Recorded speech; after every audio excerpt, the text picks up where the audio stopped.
Captain Jinho stared at the massive space station through the bridge windows of the starship New Seoul. After 3 years of traveling through space, humanity had finally found them. The aliens, the ones who ruled the galaxy. The space station was huge. It looked like a giant metal flower with dozens of arms reaching out in all directions. Ships from different worlds flew around it like busy insects. Some ships had long, thin bodies. Others were round like balls. A few looked like crystals that sparkled in the starlight. "Captain, we're getting a signal," said Yuna from her communication post. She was young but very good at her job. Her fingers moved quickly over the controls. "They want to talk to us." Jinho nodded.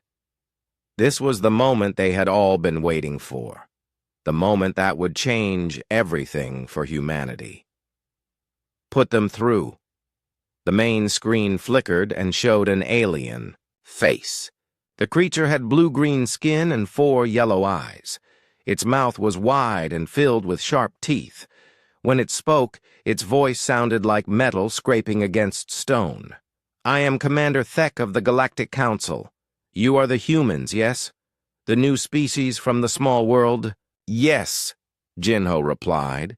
He tried to keep his voice calm and friendly. "I am Captain Jinho of Earth.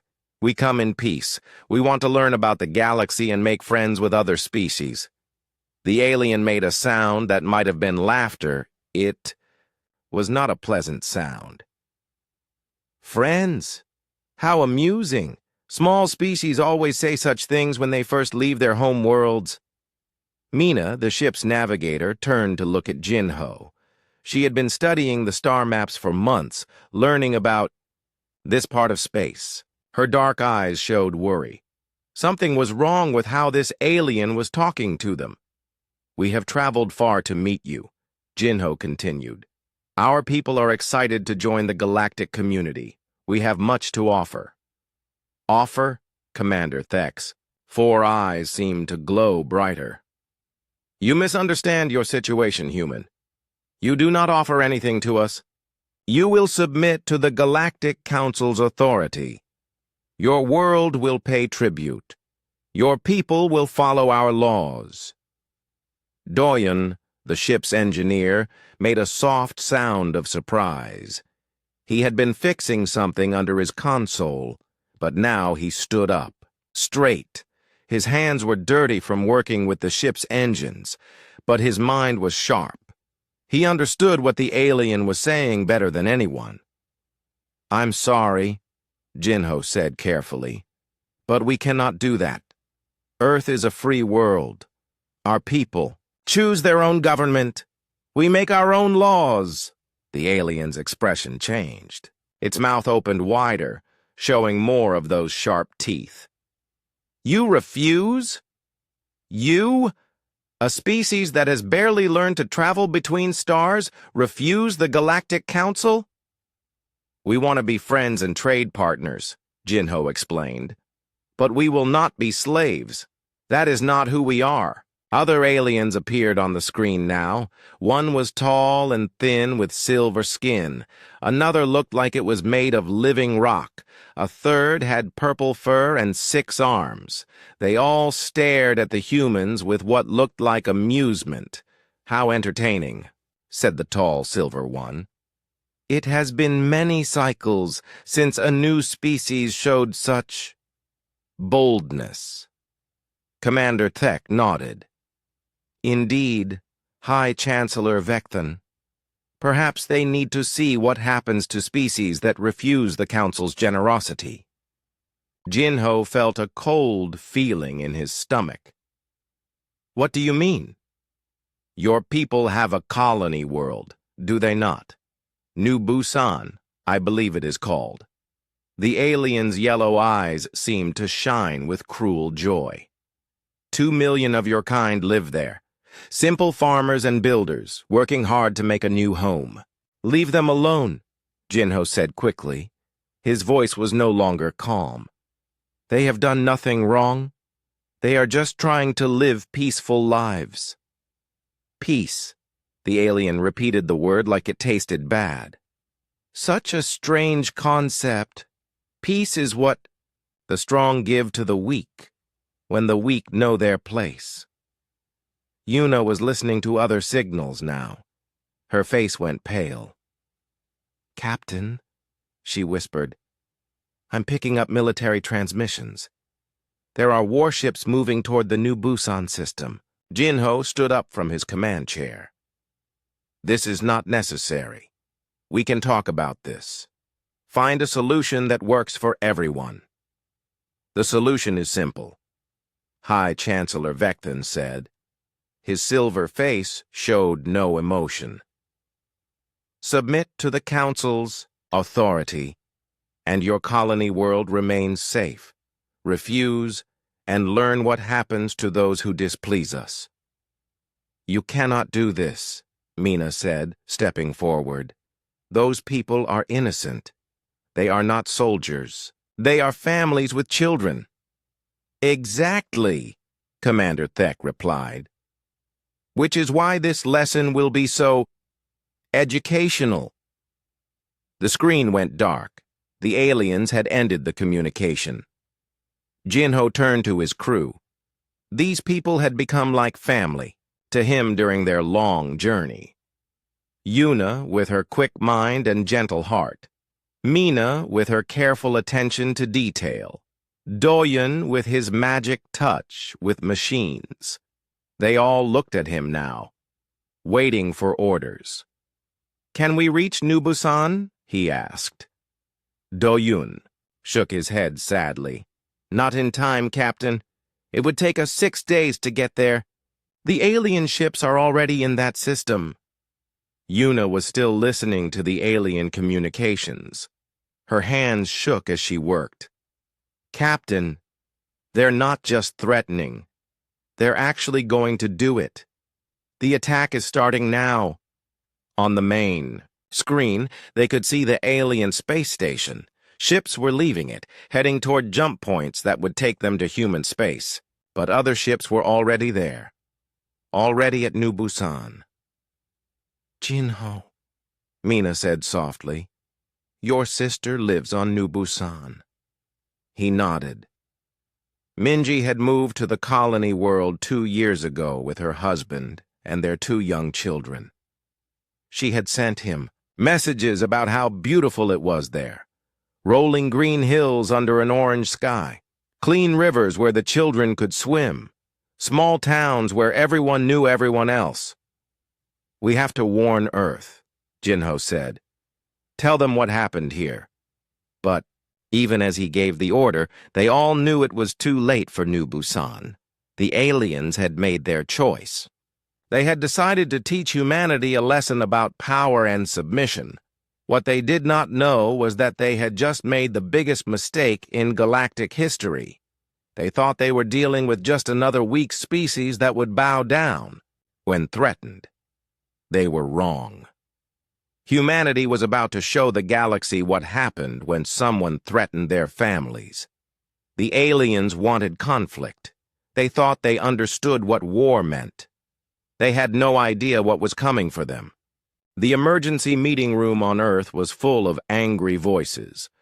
Admiral Taehyun sat at the head of the long table, watching the same video for the 5th time. On the screen, New Busan burned. The alien warships had come without warning. They had not attacked the small defense platforms first. They had not demanded surrender. They had simply started killing. The orbital cameras had recorded everything before they were destroyed. Bright beams of energy fell from the sky like deadly rain. Where they touched, everything died. Buildings melted. Trees turned to ash. People, running in the streets, simply disappeared in flashes of light. It took 3 hours to kill 2 million people. When it was over, New Busan was a dead ball of glass and melted rock. They broadcast it, Defense Minister Su Yung said. Her voice was quiet, but everyone could hear the rage underneath. They sent the recording to every human world with a message. Admiral Tae-hyun nodded. He had seen the message. Simple words in broken human language. Submit, or this is just the beginning.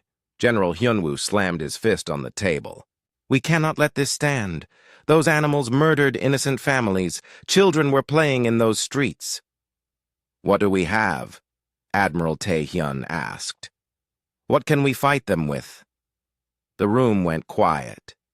Everyone knew the answer. Humanity had some warships, but they were designed for exploring and protecting trade routes. Nothing like the massive alien fleet they had seen in the recordings. Dr. Yoonji stood up slowly. She was old, with gray hair and tired eyes, but her mind was still sharp. We have the deep space projects. Several people around the table looked confused. The deep space projects were classified. Most of the military leaders did not know about them. Explain, Admiral Tae-hyun said. When we first developed faster-than-light travel, some of us worried about this exact situation, Dr. Yoonji said. What if we met hostile aliens? What if they were stronger than us? So we prepared. She touched a control pad and new images appeared. On the screen, hidden bases built inside asteroids, massive factories floating in the darkness between stars, construction yards that looked empty until you realized they were camouflaged. For 20 years, we have been building in secret. Not exploration ships, warships, and not just warships, weapons that could crack planets, technology that could turn stars into bombs. The room was silent now. Everyone stared at the images. How many ships? Admiral Tae-hyun asked. Right now? Maybe 1,000 capital ships. But we can build more. Much more. The alien production rate is limited by their biology. They move slowly, think slowly, plan slowly. We do not. Defense Minister Soo-young leaned forward. What are you saying?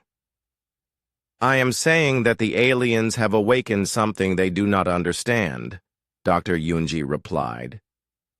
They think they attacked a weak species that will beg for mercy. They have no idea what humans are capable of when someone hurts our families. Admiral Tae-hyun stood up. Then we activate everything. All the hidden projects. All the secret weapons. All of it. Sir, General Hyunwoo said carefully, what about the rest of the galaxy? There are peaceful alien species out there. Traders and explorers who have done nothing wrong. The peaceful ones can stay out of our way, Admiral Tae-hyun replied. This is between us and the Galactic Council. Anyone who stands with them becomes our enemy. Anyone who stays neutral can live. Across human space, the machinery of war began to move. Captain Jin-ho received new orders while his ship was still traveling back from the first contact disaster. He was no longer an explorer. He was now Fleet Commander Jin-ho, in charge of the First Strike Force. Engineer Doyun found himself transferred to a secret facility built inside a dead moon. There, he worked with thousands of other engineers to build ships designed for only one purpose: destroying alien worlds. The work was hard and fast. Humans worked in shifts around the clock. Factories that had been hidden for decades came online.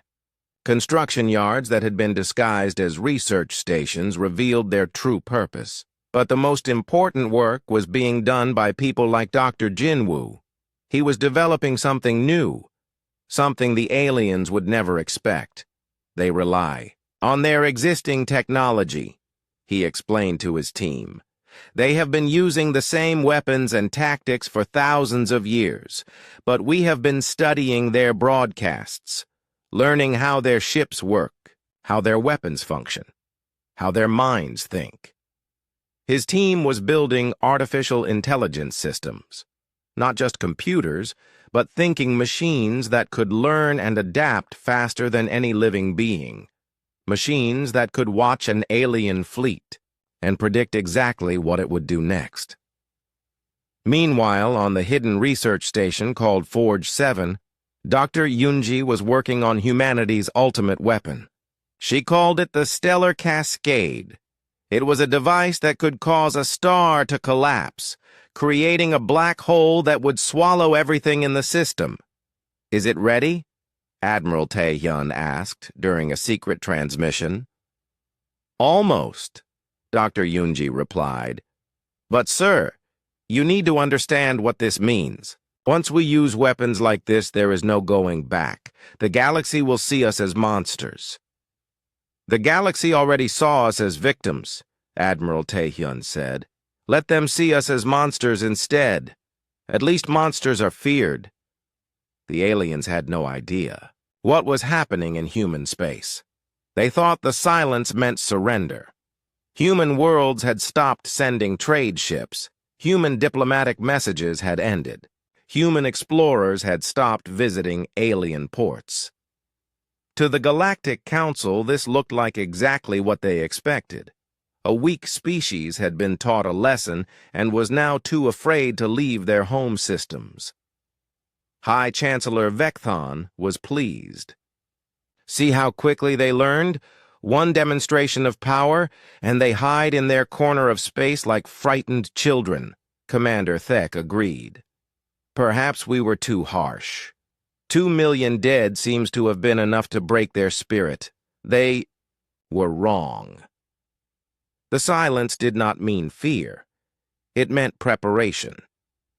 In shipyards hidden behind gas giants, the first of humanity's new warships was taking shape. These were not exploration vessels. They were instruments of death, designed by minds filled with rage and grief. The largest of them was being built in a secret facility orbiting Earth's moon. Captain Hana had been chosen to command it. She stood in the construction bay, looking up at the massive hull. "What will you call her?" asked Engineer Kyung-ho. Captain Hana thought about New Busan, about the children who had been playing in the streets when the alien beams fell from the sky, about families who had gone to sleep one night and never woke up. "Vengeance," she said. "We will call her Vengeance." The ship was beautiful in a terrible way. Every line of its design spoke of purpose. Every weapon system was built for maximum destruction. Every armor plate was designed to keep fighting even when damaged, but the ship itself was not the most frightening thing humanity was building. The most frightening thing was the change in the humans themselves. They had been explorers and dreamers. They had wanted to see the galaxy and make friends with strange new species. They had hoped for peace and wonder and discovery. Now they wanted only one thing: to make sure that no one would ever hurt a human family again. The aliens had wanted conflict. They were about to get more conflict than they could imagine. 18 months after New Busan died, something impossible happened. The Keltar Prime military outpost simply vanished. Commander Breck had been monitoring the outer sensor arrays when the readings went crazy. One moment, Keltar Prime was there. A massive fortress with 3 million alien soldiers, hundreds of warships, and enough firepower to destroy entire star systems. The next moment, there was nothing but expanding gas and radiation. "Report!" Breck shouted at his crew. His ship was 3 light hours away from where Keltar Prime had been, but even at this distance, his sensors were going insane. "Unknown energy. Signature," his science officer replied. Her voice shook. "The entire system. It's gone, sir. The star is destabilizing. I'm reading gravitational anomalies that shouldn't be possible." Breck stared at the display screen. Keltar Prime had been the Council's strongest military base. It had been built inside an asteroid field, hidden and protected. The Council's best commanders had been stationed there. The newest weapons had been tested there. Now it was gone. Not destroyed. Gone. as if it had never existed. "Send a message. To the High Council," Breck ordered. "Priority emergency." But even as he gave the order, his sensors detected something new. Ships were approaching. Ships unlike anything in the Council's databases. They came out of hyperspace like ghosts, sleek, dark vessels that seemed to absorb light instead of reflecting it. They moved in perfect formation, their movements synchronized with mechanical precision. The lead ship was massive, not as big as a Council dreadnought, but there was something about its design that made Breck's blood run cold. Every line of the hull seemed designed for killing. Every weapon mount was positioned for maximum destruction. Admiral Junho stood on the bridge of the human flagship Retribution. Around him, his crew worked in silence. They had trained for this moment for 18 months. They had prepared for war in ways the galaxy had never seen. "Admiral," reported Captain Seung-hyun from the tactical station. "All ships report ready. The Stellar Cascade device is armed and targeted." Junho nodded. The Stellar Cascade was Dr. Yoonji's masterpiece, a weapon that could cause a star to collapse into a black hole in minutes instead of millions of years. They had tested it once, in an empty system. The results had been educational. "Communications," Junho said. "Open a channel to all Council ships in this system." The response came quickly, an alien voice, full of confusion and fear. "Unknown vessels, you are in violation of Council space. Identify yourselves immediately." "This is Admiral Junho of the human fleet," he replied. His voice was calm, but there was something underneath it that made the alien communications officer step back from his console. "We are here to collect a debt." "Humans?" The alien's confusion was clear. "But your species submitted. You went silent after the New Busan lesson. You accepted Council authority." Admiral Junho smiled, but it was not a pleasant expression. "We went silent because we were preparing. You wanted to teach us about power. Now we will teach you about consequences." On the tactical display, dozens of Council ships were moving to attack formation. They were fast and heavily armed.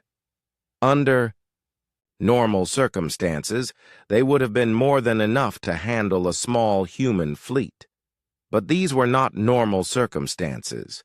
And this was not the same humanity that had sent peaceful explorers 18 months ago. "All ships," Admiral Junho ordered, "begin the demonstration." The human ships moved like wolves among sheep. They had studied every piece of Council technology, every tactical doctrine, every weakness.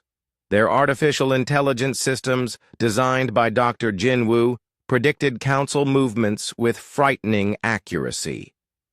The first Council ship to fire found its energy beams absorbed by human shields that should not have existed.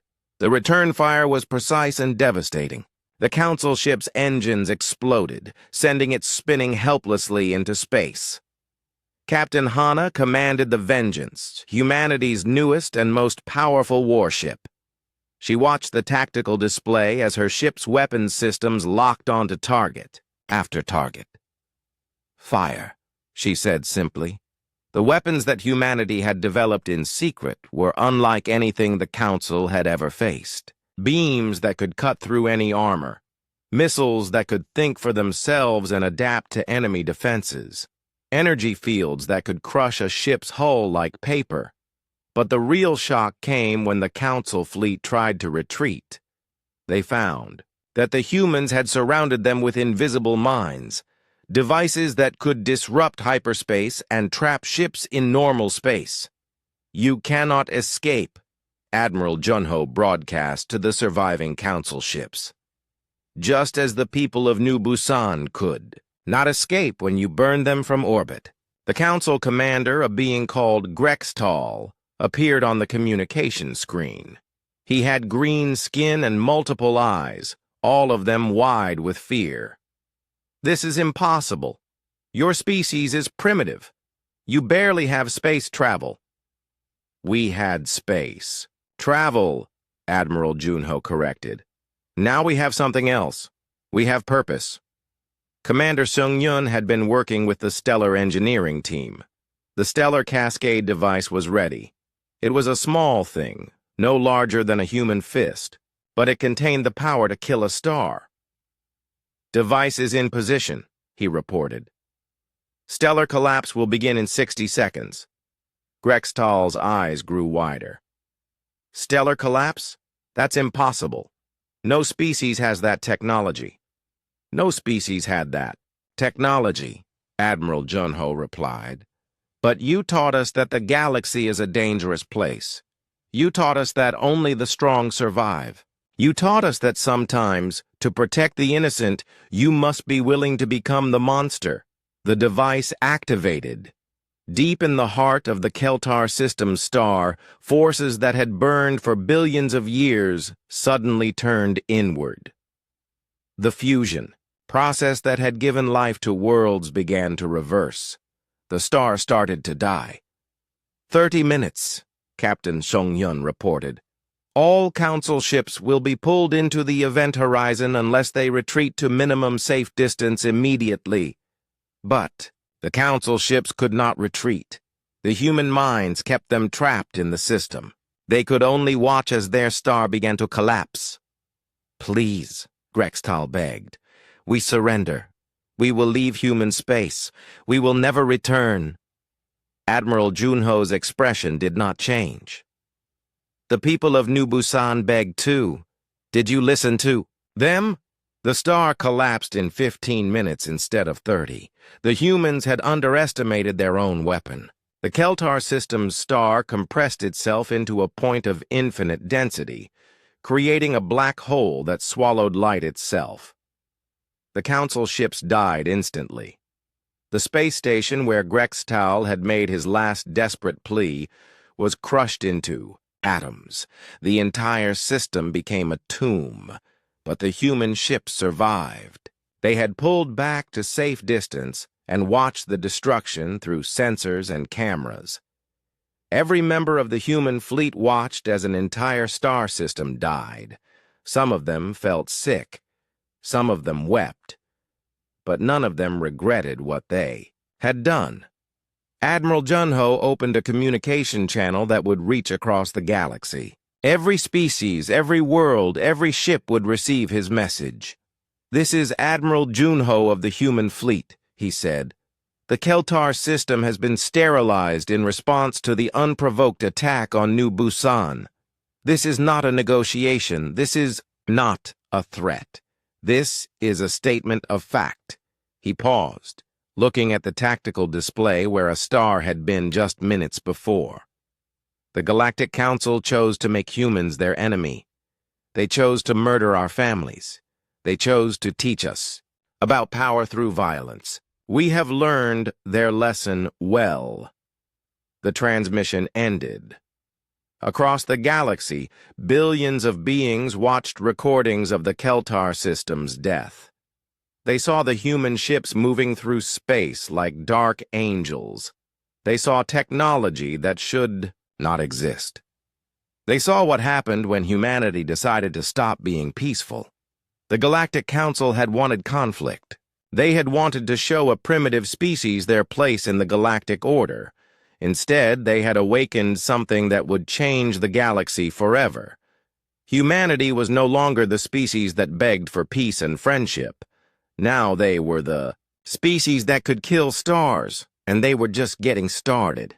The Galactic Council's emergency session was chaos. Representatives from dozens of species shouted at each other across the Great Chamber. Some demanded immediate action against the humans. Others wanted to negotiate. A few were already preparing to flee to the outer rim of the galaxy.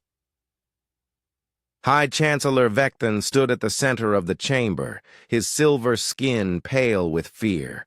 The recordings from Keltar were playing on every screen. Over and over they watched a star die in minutes. "How is this possible?" demanded Ambassador Iril of the Chromax Consortium. Her species had ruled 3 sectors for 1,000 years. "Stars do not just collapse. The energy requirements alone should be impossible for such a primitive species." "They are not primitive," whispered Dr. Thane, the Council's chief scientist. He was studying readings from the Keltar system, and his hands shook as he worked. "Look at these energy signatures. Look at the precision of the stellar collapse. This technology is beyond anything we have ever seen." General Hyunwoo's voice echoed across human space from the command center on Earth. "All fleets, begin phase 2. Target every Council world, every ally world, every species that celebrated New Busan's destruction." Intelligence Officer Nari sat in a room full of screens and data streams. For 18 months, her team had been watching and listening. They had recorded every transmission from Council space. They had identified every ship that had participated in the attack on New Busan. They had made lists, very detailed lists. "Sir," she reported to General Hyunwoo, "we have confirmed locations for all primary targets, 12 major Council worlds, 47 military outposts, and 83 allied colonies." "What about the species that stayed neutral during New Busan?" General Hyunwoo asked. "They remain on the protected list," Nari replied. "As long as they do not assist the Council, they will not be harmed." General Hyunwoo nodded. Humanity had not forgotten how to be merciful, but mercy was now something they chose to give, not something they begged to receive. The first human strike fleet arrived at Corvin Prime, the Council's capital world, 6 days after Keltar's destruction. Fleet Admiral Dong Yun commanded 200 warships, including 5 vessels equipped with stellar cascade devices. Corvin Prime was a beautiful world. Blue oceans, green continents, cities that sparkled like jewels under the light of twin suns. Home to 8 billion beings from dozens of different species. The heart of galactic civilization for 3,000 years. "Admiral," reported Captain Minho from the tactical station. "The planetary defense fleet is moving to intercept. 50 dreadnoughts, 200 cruisers, and supporting vessels." Fleet Admiral Dong Yun studied the enemy formation. The Council's best ships, their most experienced commanders, their strongest weapons. Under the old rules of galactic warfare, this would have been an epic battle between 2 great fleets, but humanity no longer played by the old rules. "Deploy the cascade mines," he ordered.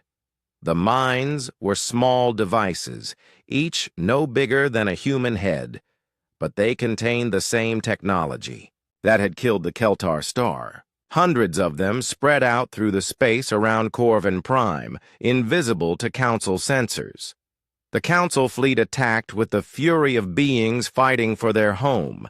Energy beams lit up space like deadly fireworks. Missiles streaked between. The ships like angry meteors.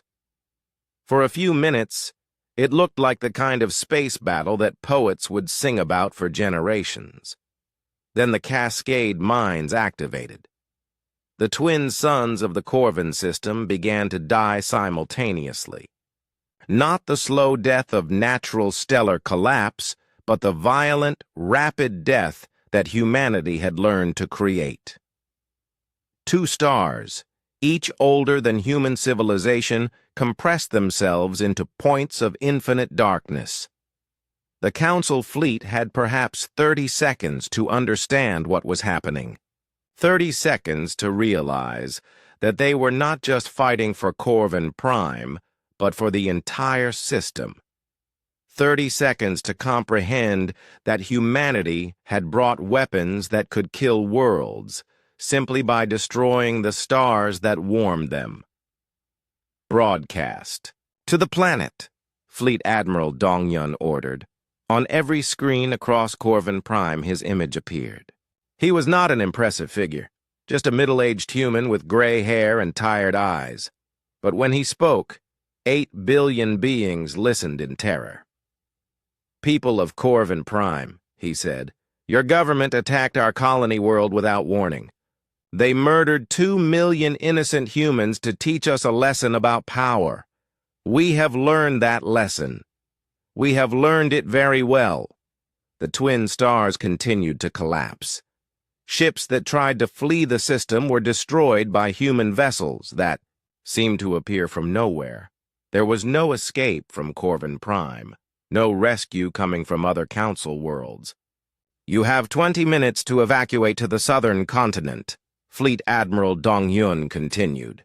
"Emergency shelters have been prepared there. Anyone found in government buildings or military facilities will be considered a combatant. Some beings tried to flee the planet entirely, but human ships blocked all escape routes. Others tried to hide in deep bunkers, but humanity's weapons could penetrate any armor. The only safety was in the evacuation zones, under the protection of human mercy. When the twin stars became twin black holes, the tidal forces tore Corvin Prime apart. The beautiful blue world cracked like an egg.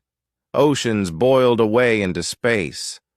Mountains crumbled to dust. Cities that had stood for millennia were ground to atoms.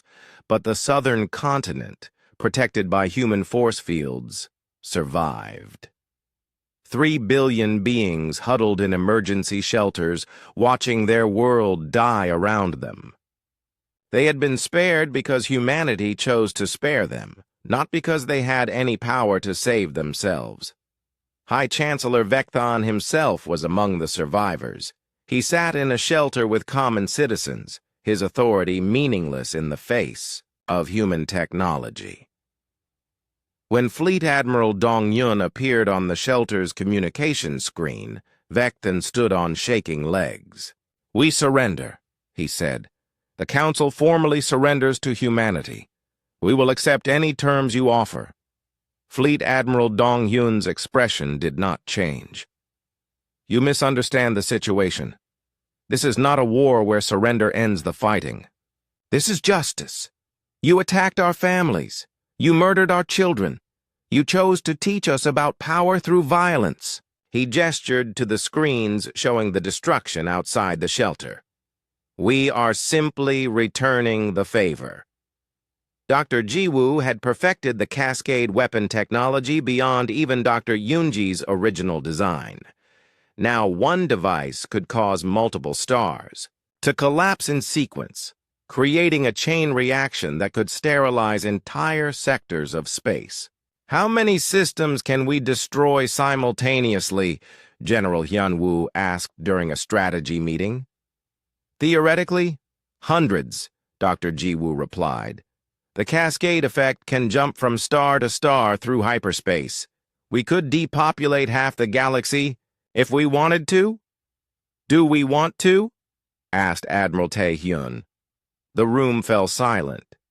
These were humans who had once dreamed of exploring the galaxy peacefully, who had wanted to learn from alien civilizations and share knowledge and friendship. "No," General Hyunwoo said finally. "We do not want to destroy half the galaxy. We want to make sure that no one ever again thinks it is acceptable to murder human families. There is a difference."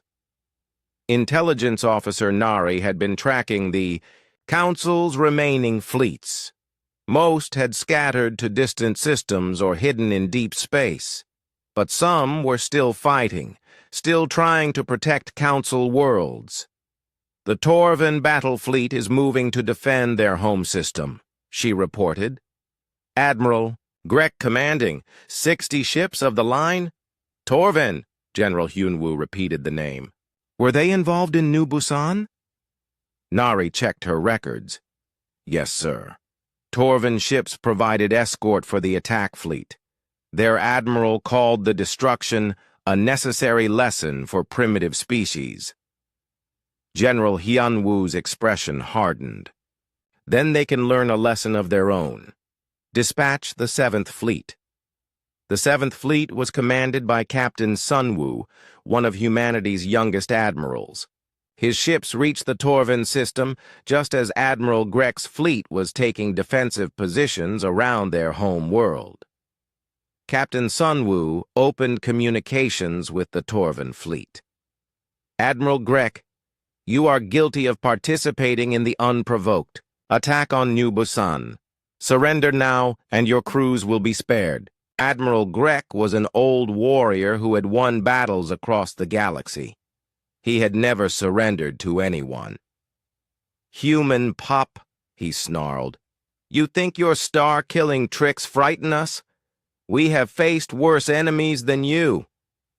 No, Captain Sunwoo replied, calmly. You have not. The battle was brief. Admiral Grek's ships fought bravely, but they were fighting the new humanity. Every tactical move they made was predicted by human AI systems. Every weapon they fired was countered by human technology. Every strategy they attempted had been studied and prepared for. When it was over, Admiral Grek's flagship drifted powerless in space. The old warrior stood on his ruined bridge, looking at the human ships that surrounded him. Why? He asked when Captain Sunwoo's image appeared on his screen. Why do this? Why become monsters? Captain Sunwoo thought of New Busan, of children playing in streets that no longer existed, of families that had been vaporized to make a point about power. You made us into monsters, he replied. Now live with what you have created. The Torvin system's star went dark 3 hours later. Another world learned what happened when someone hurt a human family.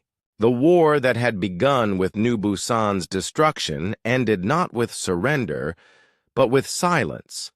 The Galactic Council no longer existed.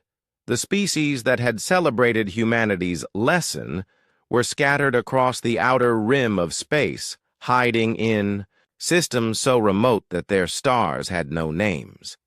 Marshal Sunwoo stood in what had once been the Council's great chamber on the rebuilt station above Corvin Prime's remains. The room was much smaller now, designed for practical meetings rather than impressive ceremonies. Representatives from surviving species sat quietly at simple tables, waiting for humanity to decide their fate. The Galactic Council is dissolved, Marshal Sunwoo announced. His voice echoed in the smaller chamber.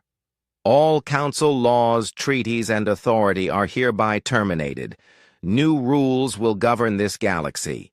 Ambassador Urel of the Chromax Consortium raised one of her 4 hands. Her species had been neutral during the war, trading with both sides but fighting for neither. What are these new rules? Marshal Sunwoo gestured to the displays around the chamber. They showed star maps, but many systems were now marked in red. Dead zones where humanity had demonstrated the price of aggression. Rule 1. No species will attack or threaten another species' civilians. The punishment for this crime is extinction. Several ambassadors shifted uncomfortably in their seats. The red zones on the map made the threat very real. Rule 2. No species will form alliances for the purpose of conquering or enslaving others. Defensive alliances are permitted. Aggressive alliances will be destroyed. Ambassador Kex of the Vorthon Republic spoke carefully. Who will enforce these rules? Marshal Sunwoo smiled, but it was not a warm expression. We will. Admiral Yuna commanded the first peacekeeping fleet from her flagship, the Hope's End. It was a name that reflected humanity's new philosophy. Hope for peace, but with the understanding that hope sometimes required the threat of absolute destruction. Her fleet patrolled the trade routes between the surviving civilizations. 12 massive warships, each one capable of destroying entire star systems. They moved through space like silent guardians, ensuring that the galaxy's new rules were followed. "Admiral," reported Captain Dae-hyun from the sensor station, "we're receiving a distress signal from the Merchants Rest Trading Station. They report that Zelon raiders are demanding tribute from passing ships." Admiral Yuna studied the tactical display. The Zelon had been minor pirates before the war, barely worth the Council's attention. Now they apparently thought humanity's focus on larger enemies gave them freedom to prey on innocent traders. "Set course for Merchant's Rest," she ordered. "Best speed!" The human fleet arrived at the trading station 6 hours later. 3 Zelon ships were holding a civilian transport at weapons point, demanding cargo and passengers as slaves. Admiral Yuna opened communications with the Zelon vessels. "Zelon ships, you are in violation of Galactic Peace Law 1. Release the civilian transport and surrender immediately." The response came from Captain Vex, the Zelon leader. His voice was full of arrogance. "Humans? We are not afraid of you. You fight Council fleets and military targets. We are just small raiders. You will not waste your star killers on us." "You are correct," Admiral Yuna replied. "We will not waste star killers on you." Instead, she used conventional weapons. The 3 Zelon ships were destroyed in under 10 seconds. Not captured, not disabled, completely destroyed. The message was clear. Humanity would enforce their rules against anyone who broke them, no matter how small. Captain Seojin commanded the memorial fleet, 12 ships that orbited the dead world that had once been New Busan. The planet was still there, but it was a ball of melted glass and twisted metal. Nothing would ever grow there again. Each ship in the memorial fleet carried a piece of New Busan's history. Recordings of children playing in the streets. Pictures of families that would never be reunited. The names of 2 million people who had died for no crime except being human. "Why do we stay here?" asked Ensign Mira, a young officer who had joined the fleet after the war. "The planet is dead. There is nothing left to protect." Captain Seojin looked at the tactical display showing the dead world. "We stay here so the galaxy never forgets what happens when someone attacks human families. We stay here so our children understand the price of letting evil go unpunished." He gestured to the other ships in the fleet. "Every vessel in this fleet is crewed by survivors. People who lost family on New Busan. People who understand that sometimes to protect the innocent, you must be willing to become the monster." The galaxy had indeed learned to fear humanity, but not because humans were cruel. They feared humanity because humans were absolutely committed to their principles. When humans said never again, they meant it with a dedication that could move stars. Commander Jinho, no longer just a captain, but supreme commander of all human space forces, stood in the memorial garden on Earth. The garden was built where the old diplomatic corps headquarters had been, the place where humanity had once trained ambassadors and translators, hoping to make friends among the stars. Now it was a garden of remembrance. 2 million flowers, one for each person who had died on New Busan. Children came here to learn about the price of peace. Adults came here to remember why strength was sometimes necessary. "Sir," said his aide, Lieutenant Hyuna, "the Sector Council is requesting permission to establish a new trade route through the Keltar Dead Zone." Commander Jinho considered the request. The Keltar system was still a black hole, still a monument to human determination, but space around it could be used for peaceful purposes. "Approved," he said. "But any ship that enters that system must carry a memorial beacon, a recording of what happened there and why." Lieutenant Hyuna nodded and made a note. Sir, there's also a request from the Andorian Republic. They want to know if humans would accept a formal alliance. What kind of alliance? Commander Jinho asked. Defensive. They're worried about raiders in their sector. They want human protection in exchange for trade agreements and technology sharing. Commander Jinho smiled. The Andorians had been one of the few species to condemn the Council's attack on New Busan. They had offered aid to human refugees and refused to celebrate humanity's lesson. Tell them yes, he decided, but make it clear.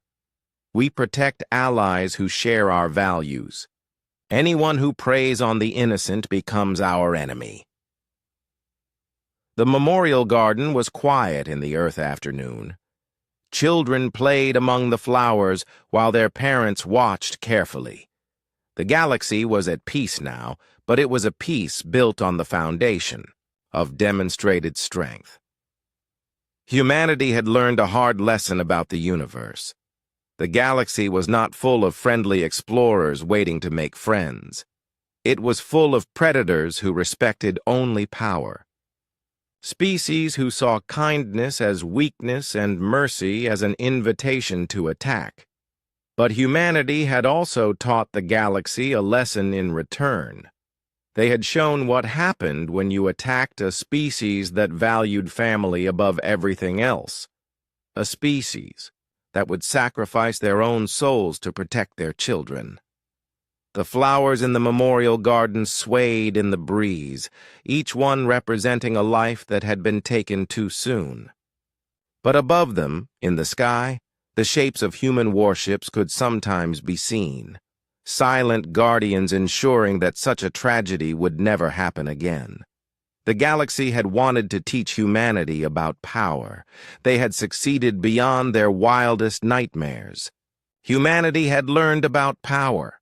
The power to move stars, to reshape the galaxy, to enforce their will across thousands of worlds. But they had also learned about responsibility, the responsibility that came with such power, the duty to protect those who could not protect themselves, the obligation to ensure that strength served justice rather than conquest. The age of exploration was over. The age of human dominance had begun. And the galaxy, for the first time in millennia, knew true peace. A peace enforced by beings who had learned that sometimes, to preserve what is good, you must be willing to destroy what is evil. The aliens had wanted conflict. They had gotten exactly what they asked for. Now they lived in a universe where humanity would never stop watching, never stop protecting, and never stop remembering the price of letting innocents suffer. The stars burned quietly in the human sky, and the galaxy was safe.